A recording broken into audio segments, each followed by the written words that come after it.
me ujin e lëshuar nga policia.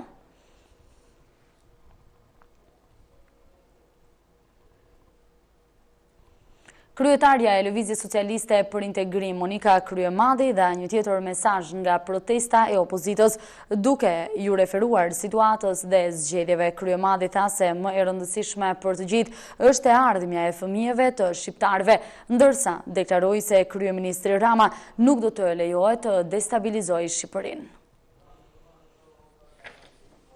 Do t'ikin kriminalët, do t'ikin ata që i varfëruan shqiptarët. Është një nga... Jemi këtu dhe nuk kemi përtikur.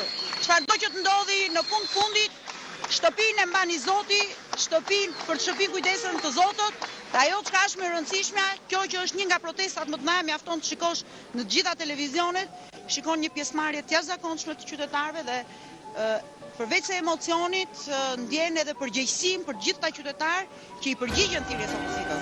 Dhe dua të them që ne sot na çesh me ato qindra dhe mijëra shqiptar janë dhe protestojnë për gjithë ata socialistë që janë pamundur të vinë aty, për të gjithë ata policë që i vendos qeveria e krimit përballë qytetarëve, për gjithë ata administratë publike e cila ndihet e shantazhuar, e intimiduar dhe e kërcënuar, për gjithë ata mësues dhe ata mjek, për gjithë ata të cilët sot nuk mund të jenë aty për shkak të kërcënimit, por paguajnë taksa të larta, paguajnë energji të lartë, kanë një jetë të vështirë e gjitha me radhë. Prandaj dhe ne jemi sot atje për treguar që jemi qytetar, për treguar që jemi të vendosur në rrugën tonë, për treguar që jemi më të fortë se kur, nuk jemi politikan, por jemi shqiptar që e duam vend. Vetëvendosja e kërkon dorëheqjen e kryeministrit Edi Rama, ndërsa thekson se qeverisjen e vendit nuk e ka Partia Socialiste, pasi vendi drejtohet nga një klik politikanësh e tajkunësh që numërohen në gishta të dorës. Duke e komentuar krizën politike në vend, vetëvendosja thekson se zgjidhja e krizës politike do mund të realizohet vetëm me dorëheqjen e Edi Ramës dhe largimin e qeverisë së tij. Kriza në Shqipëri nuk është mes opozitës dhe pozitës, por është një krize përgjithshme ekonomike, shoqërore dhe institucionale.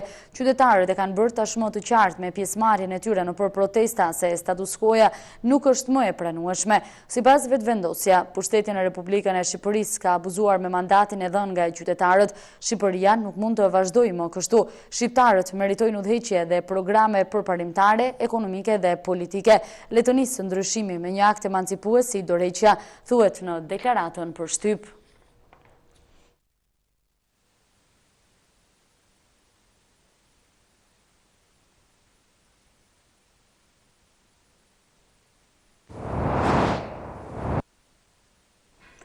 Mafia leniniste e enveriste drejton e kontrollon shqiptarët. Këtë së fundmi e dëshmoi edhe kryetari përsa zgjedhur i Akademisë së Shkencave të Shqipërisë, ish ministër i diktaturës dhe politikani i epokës së demokracisë. Kështu shpreh shkrimtari Kim Mehmeti për zgjedhjen e Skënder Gjinushit në krye të Akademisë së Shkencave.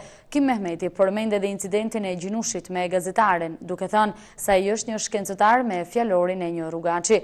Me çka dëshmoi edhe një të vërtet tjetër të dëmshme që u bë shenjë e njohëse e shoqërive shqiptare, se jo vetëm në politik, por edhe në për institucione shkencore e kulturore, rrugaçëria është vlerë që t'i hap dyert drejt suksesit, apo se edhe në për institucione shkencore e kulturore vlen parimi se sa më shumë u lëpijesh sunduesve, se sa më të ullët e ke moralin dhe dignitetin njerëzor, aq më lartë ngjitesh në piramidat e tyre drejtuese.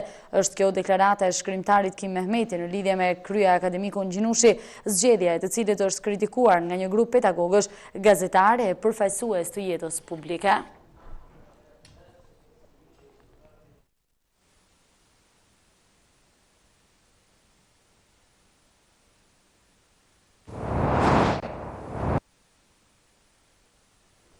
Frontex zhvat miliona euro nga taksapaguesit e vendeve të Bashkimit Evropian. Për një javë, trupat e këtij misioni ndodhen në Shqipëri. Sipas ekspertëve, ata e kanë të pamundur të kryejnë detyrën për zgjidhjen e krizës së emigrantëve, pasi marrëveshjet me fqinjët krijojnë ngërç. Frontex ka 500 të punësuar dhe 250 milion euro buxhet vjetor. Prej një jave në Shqipëri ka nisur operacioni përbashkët ndërmjet policisë kufitare, vendase dhe Frontex. Frontex është një nga agjencitë e sigurisë së Bashkimit Evropian me detyrë ruajtjen e vijave ndarëse të vendeve të hapësirës Schengen, si dhe menaxhimin e flukseve migratore. Ajo do të veprojë në Shqipëri një lloj si Guardia di Finanze italiane, e cila u instalua në ujërat tona territoriale që nga viti 1997, por ndryshe nga Guardia, Frontex nuk zgjidhi dot problemet me fluksin e mundshëm të emigrantëve që hyjnë nga fqinjët në Shqipëri. Mungesa një marrëveshje me Greqinë për ripranimin e emigrantëve pason grumbullimin e tyre në territorin tonë dhe më pas fillojnë procedurat e azilit me shpresë për të kaluar më vonë në vendet e Bashkimit Evropian. Në bazë të marrëveshjes dypalshe, Greqia i ripranon klandestinët vetëm nëpërmjet një procedure formale që zgjat deri në 6 muaj. Misionin e fluksit emigrator Frontex e ka të pamundur, por çfarë bën realisht në Shqipëri? Sipas ekspertëve të sigurisë, misioni është grabitja e radhës që Bashkimi Evropian i bën vendeve anëtare për pagesat e fryera të shërbimeve jashtë Unionit. Frontex ka 500 të punësuar dhe 250 milion euro buxhet vjetor. Nga përdogaritjet e bëra, një karabinieri kushton shtetit italian afro 50.000 euro. Kjo është vlera vjetore që del nga raporti mes buxhetit dhe personelit. Një polic francez 57.000 euro, një polic spanjoll 43.000 euro, një shqiptar 17.000 euro në vit, ndërsa një punonjës i Frontex i kushton Bashkimit Evropian nga 400 deri në 450.000 euro në vit. Ky mision kërkon dhe gjen klient për të justifikuar buxhetin që i grabit Unionit. Këtë herë ishte qeveria Rama, e cila e pranoi marrëveshjen që një vit më parë në këmbim të premtimit nga Brukseli për hapjen e negociatave të antarësimit në qershor. Marrëveshja u është propozuar edhe vendeve të tjera të Ballkanit Perëndimor, por asnjëra prej tyre nuk e ka nënshkruar përveç qeverisë shqiptare, e cila e konsideroi si sukses këtë mision që realisht ka ardhur për pushime me paratë e taksapaguesve evropian. Një grup studentësh dhe pedagogë së bashku me Unionin Gjerman kanë zhvilluar një takim në ambasadën gjermane në Tiranë. Ata kanë diskutuar mbi protestën studentore dhe krizën që ka mbërthyer universitetet. Përfaqësues të ambasadës gjermane kanë treguar modelin e tyre universitar dhe kanë theksuar se qeveria shqiptare duhet të ketë prioritet arsimin dhe duhet të financojë më shumë për arsimin. Kushtet në konvikte ishin një tjetër çështje e bisedës, pasi qeveria gjermane ka dhënë një fond prej 20 milion eurosh për infrastrukturën. Unioni Studentor Gjerman ka bërë një kërkesë për të parë më nga afër kushtet e konvikteve dhe akoma nuk kanë marrë një përgjigje zyrtare nga drejtoresha e konvikteve për denoncimin e abuzimeve në arsimin e lartë. Studentët rikthyen sërish protestat pas valës së tubimeve masive të dhjetorit të kaluar. Në manifestimin para Ministrisë së Arsimit me 22 maj, ata thanë se pakti për universitetin ishte vetëm një mashtrim.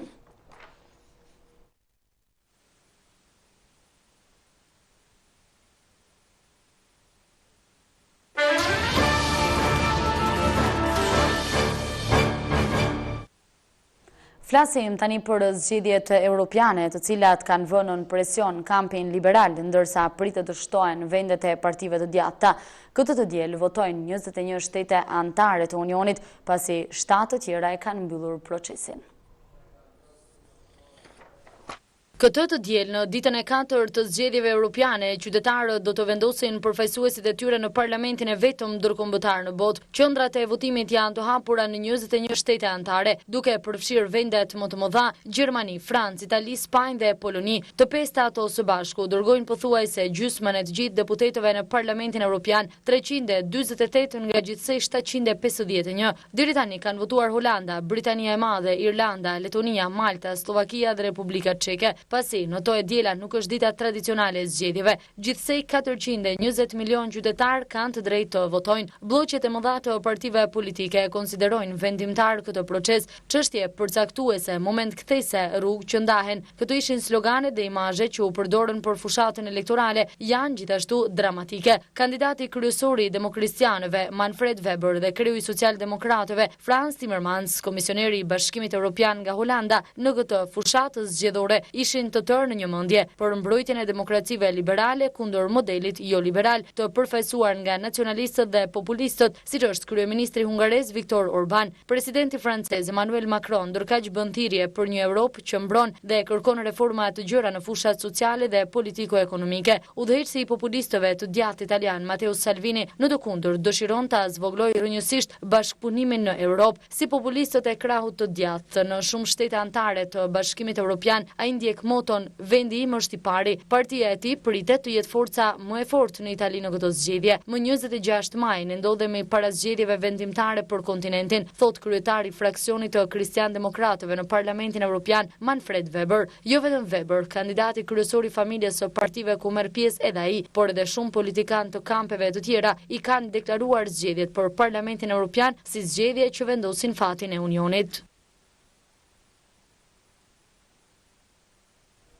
Procesi i votimit në Parlamentin Evropian i 28 vendeve anëtare të Unionit pritet të pasohet me një sër diskutimesh, ndër çështjet më të spikatura cilësohen koalicionet mes partive kryesore dhe atyre të vogla, numri grave në parlament dhe institucionet kyçe të Bashkimit Evropian, qëndrimi i kryeministrit hungarez Viktor Orban dhe trajtimi i ndryshimeve klimatike.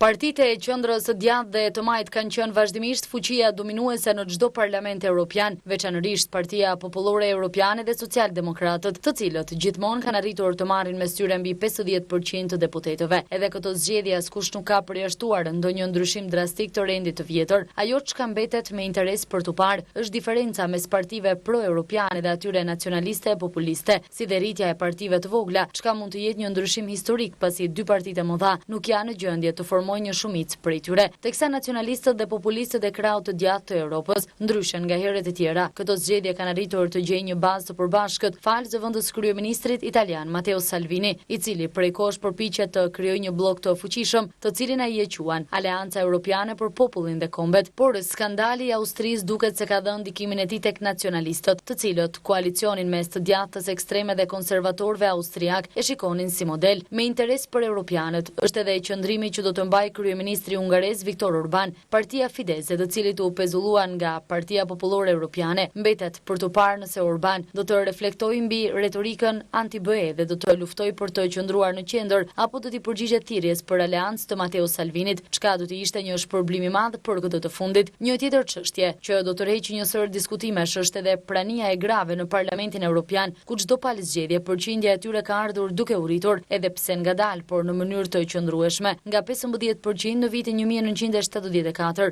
në 37% në 2014, por pasiguria që ka shoqëruar këto votime ka gjasa që të pasqyrohet në një rënje të numrit të grave në parlament. Po ashtu, ekziston edhe çështja e numrit të vendeve që do të fitohen në Komisionin Evropian, organin ekzekutiv të Bashkimit Evropian, ku në konfigurimin ekzistues ka vetëm një grua, shefja e politikës së jashtme, Federica Mogherini. Këto zgjedhje në mesin e 6 kandidatëve për pozicione të larta në Komisionin Evropian janë edhe 2 gra. Diskutimet për ndryshimin e klimës, po ashtu pritet të nxisin zhvillime, veçanërisht për Gjermaninë, Danimarkën, Suedinë dhe Finlandën.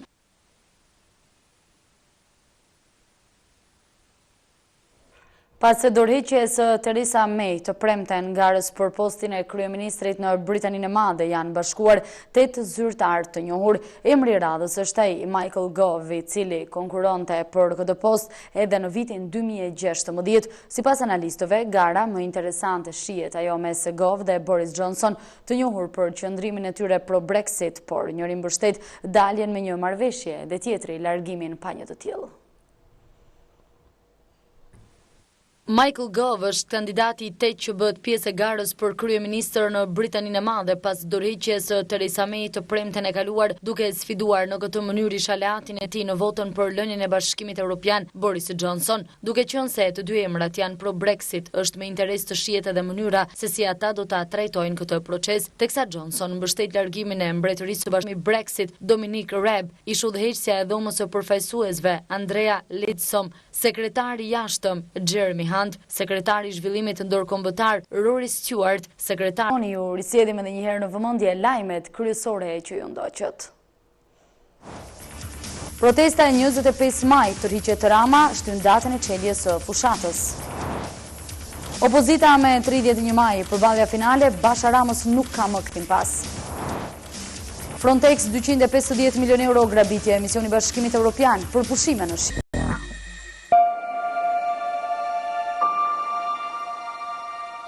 20 vjet histori suksesi. 20 vjet zgjedhja e parë.